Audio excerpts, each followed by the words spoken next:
ओम शांति। सर्व का सद्गति दाता बाप का हाथ मुझ आत्मा के सिर पर है। उनका हाथ और साथ सदा साथ होने के कारण मैं आत्मा बेफिक्र आत्मा हूँ, निश्चिंत आत्मा हूँ। अनुभव करी बाप दादा का हाथ, वरदानी हाथ हमारे मस्तक पर है और बाप दादा द्वारा अनेक वरदान मिल रहे हैं। वरदानी किरणें मेरे मस्तक पर पड़ रही हैं।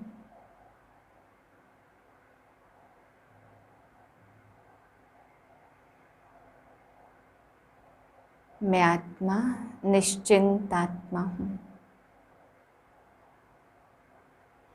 इसी स्थिति में आज के महावाक्य सुनते हैं।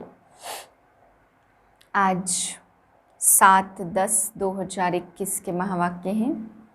बाबा हम बच्चों को समझाते कि बच्चे तुम्हें इस समय सत्य बाप आकर के सुनाते हैं, इसलिए केवल एक बाप की ही बातें सुननी है। ग्रस्त जीवन में रहते बाबा कहते हैं तुम्हें कमल फूल के समान बनना है। फिर बाबा हमें आज खेल समझा रहे हैं कि ये सुख दुख का खेल है, इसमें सुख भी मिलना है और दुख भी मिलना है। बाबा कहते कई बच्चे कहते हैं कि दुख भगवान देता है। बाबा कहते हैं बाप आकर के सुख का खेल रचते हैं। बाप कभी किसी को भी दुख नहीं दे सकते क्योंकि वे दुख हरता सुख करता है। तो कई बच्चे इस बात को ना समझने के कारण अपने जीवन में मूझ जाते हैं। फिर बाबा समझा रहे सबसे बड़ी धर्म ग्लानि मनुष्य ने की कि भगवान को सर्वव्यापी कहना, भगवान को कण कण में कहना, यही धर्म ग्लानि है। फिर बाबा समझा रहे तुम बच्चों को सबको ज्ञान देना है परंतु कभी भी डिबेट नहीं करनी है। अगर तुम बहस करेंगे तो बाबा कहते सत्य ज्ञान को सिद्ध नहीं कर पाएंगे। देह अभिमान के लिए बाबा समझा रहे हैं कि तुमको हुक्म मिला है, तुम्हें बाप को याद करना है, देह अभिमान को तोड़ना है। अभी बाप का तुम बच्चों को हुक्म है कि हियर नो इविल, कुछ भी व्यर्थ बातें नहीं सुनो ना देखो। बाबा कहते एक बाप आया है तो एक बाप से ही सुनो, एक बाप की ही बातों को मान करके चलो। सतगुरु बाप आया है, बाबा कहते सदगति देने के लिए। बाकी गुरु कभी सदगति नहीं देते, सतगुरु आकर के सदगति देते हैं। स्वर्ग और नर्क का भी बाबा ने आज समझाया कि कई बच्चे कहते हैं कि धन है किसी के पास तो यही स्वर्ग है। बाबा कहते ऐसों को तुम क्या समझा सकते हो, जो थोड़ा सा धन मिला तो इसी दुनिया को स्वर्ग बता देते, जबकि यहाँ पे कई लोग कितने दुखी हैं, नर्क में पड़े हैं। तो बाबा कहते स्वर्ग क्या चीज़ है वे क्या जाने। मीठे बच्चे हियर नो इविल, एक बाप से ही सुनना है। ग्रस्त व्यवहार में रहते कमल फूल समान रहना है। प्रश्न है किस खेल को यथार्थ रीति जानने वाले बच्चे कभी भी मूझ नहीं सकते। उत्तर है दुख और सुख, भक्ति और ज्ञान का जो खेल चलता, इसको यथार्थ रीति जानने वाले कभी मूझते नहीं। तुम जानते हो भगवान किसी को दुख नहीं देता, वह है दुख हरता सुख करता। जब सभी दुखी हो जाते तब दुखों से लिबरेट करने के लिए वह आते हैं। गीत है यह कौन आज आया सवेरे सवेरे। ओम शांति। बच्चों ने क्या सुना? भक्ति का गीत। भक्ति को अंग्रेजी में फिलोसॉफी कहते हैं। टाइटल मिलता है डॉक्टर ऑफ फिलोसॉफी। अब भक्ति तो छोटे बड़े मनुष्य सब जानते। कोई से भी पूछो ईश्वर कहाँ रहते हैं तो कह देंगे सर्वव्यापी है। यह भी फिलॉसफी हुई ना। अब शास्त्रों की कोई भी बात बाप नहीं सुनाते। कोई भी भगत को ज्ञान सागर नहीं कहेंगे। ना उनमें ज्ञान है ना ज्ञान सागर के बच्चे हैं। ज्ञान सागर बाप को कोई भी नहीं जानते, ना अपने को बच्चा समझते। वह सब भक्ति करते हैं भगवान से मिलने के लिए, परंतु भगवान को जानते नहीं, तो भक्ति से क्या फ़ायदा होगा। बहुतों को यह टाइटल मिलता होगा डॉक्टर ऑफ फिलॉसफी। उन्हों की बुद्धि में तो एक ही बात है कि ईश्वर सर्वव्यापी है। उनको फिलॉसफी समझते हैं, इससे गिरते आए हैं। इसको कहा जाता है धर्म ग्लानि। हम कोई भी मनुष्यों से शास्त्रों का कुछ वाद विवाद नहीं कर सकते। हम कोई मनुष्य से पढ़े हुए नहीं हैं, और सब मनुष्य द्वारा पढ़े हुए हैं। वेद शास्त्र आदि सब मनुष्य से ही पढ़ते हैं, बनाए भी मनुष्यों ने है ना। तुमको तो यह ज्ञान सुनाने वाला है एक रूहानी बाप, वह एक ही बार आकर समझाते। अब हमको कोई मनुष्य से कुछ भी सीखना नहीं है, तुमको अब स्पिरिचुअल बाप से ही सुनना है। सुनने वाले हैं रूहानी बच्चे, आत्माएं। वह सब मनुष्य को सुनाते, और यह है रूहानी बाप का ज्ञान, वह है मनुष्यों का ज्ञान। यह बाबा भी साकार मनुष्य है ना। बोलो रूहानी बाप इस द्वारा सुनाते, हम रूह सुनते हैं। हम रूह फिर शरीर द्वारा औरों को सुनाते हैं। यह है रूहानी ज्ञान, बाकी सब है जिस्मानी। भक्ति में जिस्म की पूजा करते, बाप कहते तुम अपने को मनुष्य या भगत ना समझो, अपने को आत्मा समझ मुझ बाप को याद करो। कोई सवाल पूछे तो बोलो हमारा कोई शास्त्रों का ज्ञान नहीं है। हम उनको फिलॉसफी कहते, अर्थात भक्ति मार्ग का ज्ञान है। सदगति देने का ज्ञान सिर्फ एक बाप ही देते। सर्व का सदगति दाता एक ही गाया हुआ है। तो तुम बच्चों को कोई से भी डिबेट नहीं करनी है।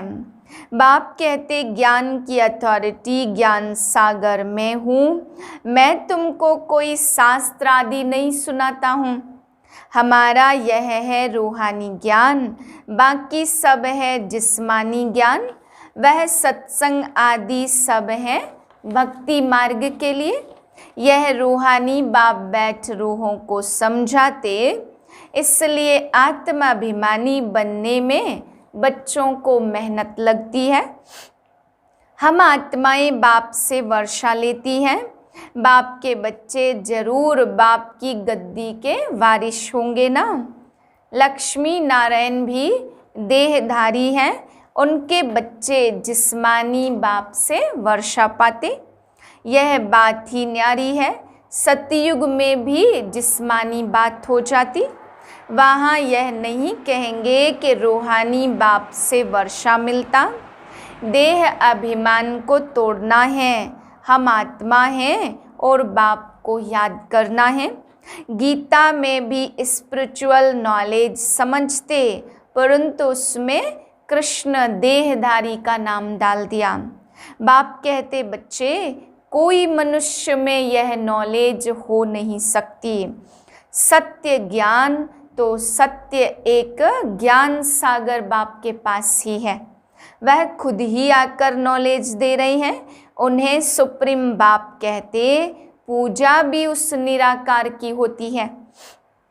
अगर और निराकारियों की पूजा होती है तो वह भी उनके बच्चे ही हैं। मिट्टी का शालिग्राम बनाकर पूजा करते तो रुद्र यज्ञ रचते हैं। बाप कहते तुमको हुक्म मिला हुआ है, सिर्फ मुझ निराकार बाप से ही सुनो। बाप कहते हियर नो इविल, भगवान है ही निराकार। जो पवित्र बनाते हैं और जो पवित्र बनेंगे वही पावन दुनिया के मालिक बनते। अभी पुरानी दुनिया बदलनी है, बाप कहते तुम मुझे बुलाते ही हो कि आकर पावन दुनिया बनाओ, सो मैं अब आया हूँ तो मामेकम याद करो। अब दुनिया बदल रही है, यह अंतिम जन्म है। इस पुरानी दुनिया में आसुरी राज्य खलास होकर राम राज्य स्थापन हो रहा है। इसलिए अब अंतिम जन्म ग्रस्त व्यवहार में रहते कमल फूल समान बनना है। यह विषय सागर है ना, तो कमल फूल पानी के ऊपर रहता। सतगुरु एक सदगति दाता है। बाप कहते बच्चे तुम जब स्वर्गवासी थे तो नई दुनिया में थे, आज पुरानी दुनिया में नरकवासी बन गए। ऐसे कैसे कहेंगे कि यहाँ ही स्वर्ग और नरक है? जिनको बहुत धन है वह स्वर्ग में है। स्वर्ग तो होता ही है नई दुनिया में, यहाँ स्वर्ग कहाँ से आया? इसलिए हम कोई मनुष्य की बात सुनते ही नहीं है। सारा दिन बुद्धि में यह नॉलेज रहनी चाहिए। अच्छा, मीठे मीठे से लदे बच्चों प्रति माता पिता बाप दादा का याद प्यार और गुड मॉर्निंग। रूहानी बाप की रूहानी बच्चों को नमस्ते। हम रूहानी बच्चों की रूहानी बाप को नमस्ते। धारणा के लिए है पहली पॉइंट, एक बाप से ही रूहानी बातें सुननी है। किसी से दूसरी बातों का वाद विवाद नहीं करना है। दूसरी पॉइंट है देही अभिमानी बनने की मेहनत करनी है। सतो प्रधान बनने के लिए एक बाप की याद में रहना है। वरदान है बाप के हाथ और साथ की स्मृति से मुश्किल को सहज बनाने वाले बेफिक्र व निश्चिंत भाव। जैसे किसी बड़े के हाथ में हाथ होता तो स्थिति बेफिक्र व निश्चिंत रहती है। ऐसे हर कर्म में यही समझना चाहिए कि बाप दादा मेरे साथ भी हैं और हमारे इस अलौकिक जीवन का हाथ उनके हाथ में है, अर्थात जीवन उनके हवाले है, तो जिम्मेवारी भी उनकी हो जाती।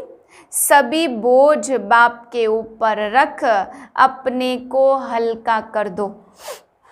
बोझ उतारने व मुश्किल को सहज करने का साधन ही है बाप का हाथ और साथ।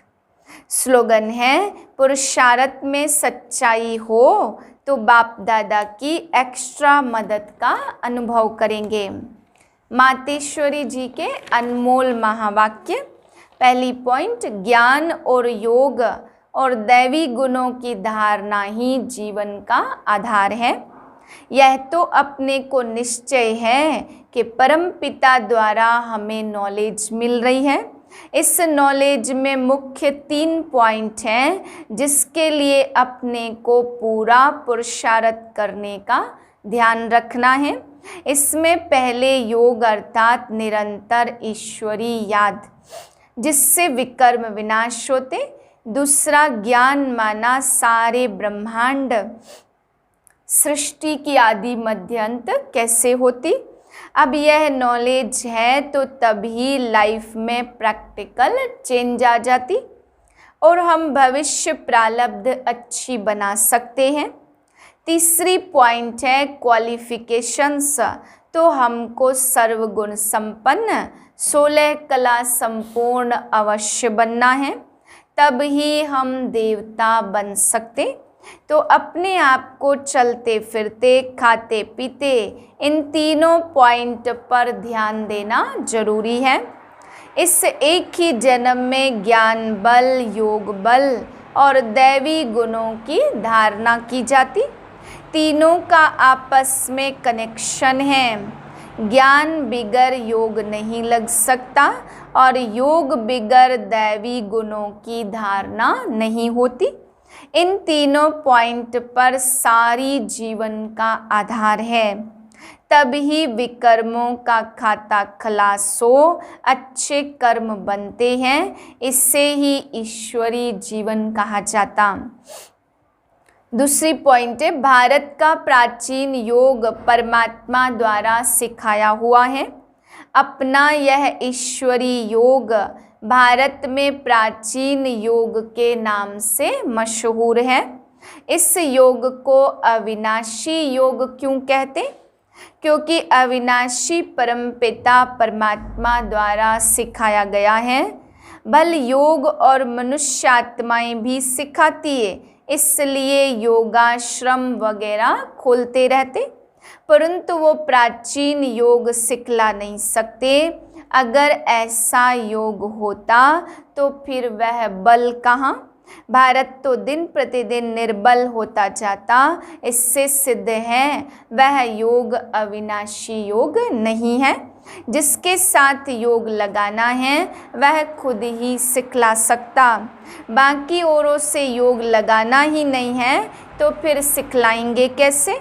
यह तो स्वयं परमात्मा ही कार्य कर सकते, वही हमें पूरा भेद बता सकता। बाकी तो सब तरफ कहते रहते हम योग सिखलाएंगे। यह तो बच्चे जानते, सच्चा योग तो खुद परमात्मा सिखलाए। सूर्यवंशी चंद्रवंशी घराना व देवी देवता घराना स्थापन करते। अब वो प्राचीन योग परमात्मा आकर कल्प कल्प हमें सिखलाते हैं।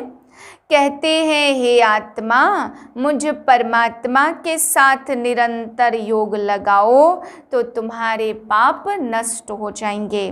अच्छा, ओम शांति।